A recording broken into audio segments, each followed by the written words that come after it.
বিগত 16 বছর যখন আমাদের উপরে জুলুম চলেছিল, নিপীড়ন নির্যাতন চলেছিল, বারবার গ্রেফতার করে রিমান্ডে নেওয়া হয়েছিল, জেলখানায় 2 বছরের বেশি বন্দী করা হয়েছিল, 16টি বছর পিতামাতার সাথে ঈদ উদযাপন করতে দেয়নি, তখন আমরা এক আল্লাহর উপর সন্তুষ্ট ছিলাম, ঠিক কিনা? তখন আমরা, সম্মানিত ভাই এবং বন্ধুগণ, বাংলাদেশ জামাত ইসলামী যে আন্দোলন করে এটি কোনো জাগতিক আন্দোলন নয়, এটি বুর্জোয়া শ্রেণীর আন্দোলন নয়, এটি নেতা নেত্রী হওয়ার আন্দোলন নয়, নিজের আখের গোছানোর আন্দোলন নয়, এটি একটি দেশকে সমৃদ্ধ করে ইসলামের আলোয় আলোকিত করার আন্দোলন। প্রিয় ভাই এবং বন্ধুগণ, এই জন্য এই সমাজে যারা অন্য রাজনীতি করে তাদের সাথে যদি রাজনীতির তুলনা করেন, আপনারা এখানে মৌলিক কিছু পার্থক্য খুঁজে পাবেন। জামাত ইসলামের প্রার্থী ঘোষণা হয়েছে, কোথাও গ্রুপিং হয়েছে, সংঘর্ষ হয়েছে, মিছিল পাল্টা মিছিল হয়েছে, কোথাও দেখেছেন আপনারা? কেন দেখেননি?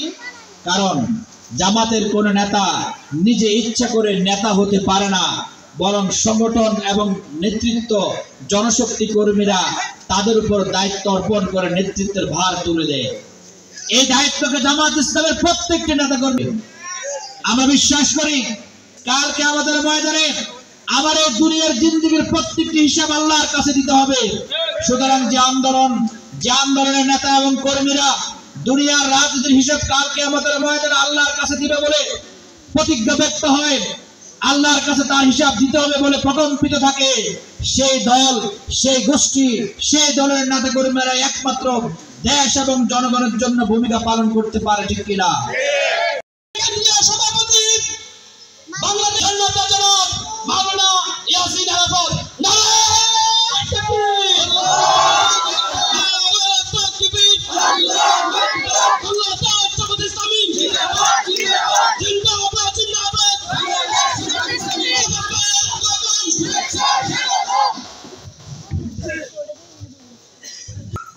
উপস্থিত রয়েছেন লালমাই উপজেলা জামাত ইসলামের সংগ্রামী আমির, বিশিষ্ট আলেমে দ্বীন জনাব মাওলানা আব্দুল নূর, উপজেলা জামাতের সংগ্রামী সেক্রেটারি জনাব মাওলানা ইমাম হোসেন, বুলন উত্তর ইউনিয়নের সংগ্রামী আমির জনাব মাওলানা ইসমাইল হোসেন, সেক্রেটারি শাহাদাত মিয়াজি সহ বিভিন্ন পর্যায়ের নেতৃবৃন্দ, ব্যবসায়ী বৃন্দ, তরুণ যুবক ভাইয়েরা, বিশেষ করে আমার পিতৃতুল্য মুরব্বিয়ানে কেরাম, পর্দার আড়ালের মা এবং বোনেরা যারা আমাদের কথা শুনছেন, সকলকে আমার অন্তঃস্থল থেকে জানাচ্ছি শুভেচ্ছা এবং সালাম। আসসালামু আলাইকুম ওয়া রাহমাতুল্লাহ। আপনারা সকলে কেমন আছেন? আলহামদুলিল্লাহ। আল্লাহ যে অবস্থায় আমাদের রাখেন, আমরা সব সময় আল্লাহর দরবারে শুকরিয়া আদায় করি, আলহামদুলিল্লাহ আলা কুল্লি হাল। বিগত 16 বছর যখন আমাদের উপরে জুলুম চলেছিল, নিপীড়ন নির্যাতন চলেছিল, বারবার গ্রেফতার করে রিমান্ডে নেওয়া হয়েছিল, জেলখানায় 2 বছরের বেশি বন্দী করা হয়েছিল, 16টি বছর পিতামাতার সাথে ঈদ উদযাপন করতে দেয়নি, তখন আমরা এক আল্লাহর উপর সন্তুষ্ট ছিলাম, ঠিক কিনা? তখন আমরা আল্লাহর শুকরিয়া আদায় করেছিলাম। আমরা বিশ্বাস করতাম, আল্লাহ বলেছেন ইন্নাল্লাহা মা'আস সাবিরিন, আল্লাহ ধৈর্যশীলদের সাথে আছেন। এই বিশ্বাস আমাদের ভিতরে ছিল বলেই এই 16 বছরের জুলুম হওয়ার পরেও, নির্যাতন হওয়ার পরেও, নিপীড়ন হওয়ার পরেও, জেলখানায় বন্দী রাখার পরেও আমরা ইসলামী আন্দোলন থেকে এক চুল পরিমাণ পিছু হটিনি, ঠিক কিনা? সম্মানিত ভাই এবং বন্ধুগণ, বাংলাদেশ জামাত ইসলামী যে আন্দোলন করে এটি কোনো জাগতিক আন্দোলন নয়, এটি বুর্জোয়া শ্রেণীর আন্দোলন নয়, এটি নেতা নেত্রী হওয়ার আন্দোলন নয়, নিজের আখের গোছানোর আন্দোলন নয়, এটি একটি দেশকে সমৃদ্ধ করে ইসলামের আলোয় আলোকিত করার আন্দোলন। এটি একটি সমাজকে পবিত্র করে সমাজের প্রত্যেকটি জনগোষ্ঠীকে নৈতিক চরিত্র সম্পন্ন করে গড়ে তোলে আগামী রাষ্ট্রের জন্য, দ্বীনের জন্য, আল্লাহর একনিষ্ঠ বান্দা হিসেবে গড়ে তোলার জন্য যে প্রচেষ্টা চালায় তার নাম হচ্ছে বাংলাদেশ জামাত ইসলামী, ঠিক কিনা?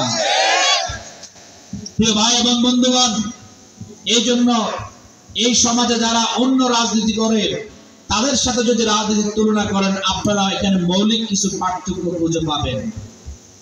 জামাত ইসলামের প্রার্থী ঘোষণা হয়েছে, কোথাও গ্রুপিং হয়েছে, সংঘর্ষ হয়েছে, মিছিল পাল্টা মিছিল হয়েছে, কোথাও দেখেছেন আপনারা? কেন দেখেননি? কারণ জামাতের কোন নেতা নিজে ইচ্ছা করে নেতা হতে পারে না, বরং সংগঠন এবং নেতৃত্ব জনশক্তি কর্মীরা তাদের উপর দায়িত্ব অর্পণ করে নেতৃত্বের ভার তুলে দেয়। এই দায়িত্বকে জামাত ইসলামের প্রত্যেকটি নেতা কর্মী একটি ইবাদত মনে করে। আমরা বিশ্বাস করি কালকে আমাদের ময়দানে আমার এই দুনিয়ার জিন্দেগির প্রত্যেকটি হিসাব আল্লাহর কাছে দিতে হবে।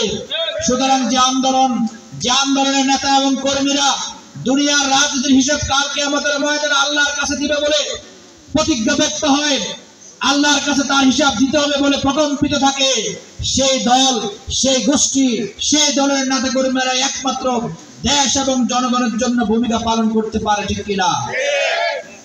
বিগত 16টি বছরে জাতিসংঘের রিপোর্ট বলেছে, গুম কমিশন বলেছে, সবচেয়ে বেশি গুমের শিকার হয়েছে জামাত ইসলামের নেতৃবৃন্দ। বিগত 16টি বছরে জামাত ইসলামের শীর্ষ 11 জন নেতৃবৃন্দকে কাউকে ফাঁসির কাস্টে ঝুলিয়ে কিংবা কারাগারে বন্দী রেখে হত্যা করা হয়েছে। এরকম টপ-টু-বটম কোন দলের নেতৃবৃন্দকে হত্যা করা হয়নি। বিগত 16টি বছরে শুধুমাত্র একটি দলের প্রত্যেকটা অফিস তালাবদ্ধ করে রাখা হয়েছিল, রাজনৈতিক অধিকার থেকে বঞ্চিত করা হয়েছিল, নিজের পিতামাতার সাথে ঈদ উদযাপন করবে সে জায়গা থেকে বঞ্চিত করা হয়েছিল, কোন বিবাহ অনুষ্ঠানে যাবে সে জায়গা থেকে বঞ্চিত করা হয়েছিল। এত বঞ্চনার পরেও, এত জুলুমের পরেও, এত নির্যাতনের পরেও এই আন্দোলন একদিনের জন্য থেমে থাকেনি, ঠিক কিনা? সম্মানিত ভাই এবং বন্ধুগণ, এই জন্য জামাত ইসলামী এদেশের সাধারণ রাজনীতির জায়গা থেকে একটি ব্যতিক্রমী রাজনৈতিক দলের নাম। জামাত ইসলামের জন্য একটি আদর্শবাদী দলের নাম।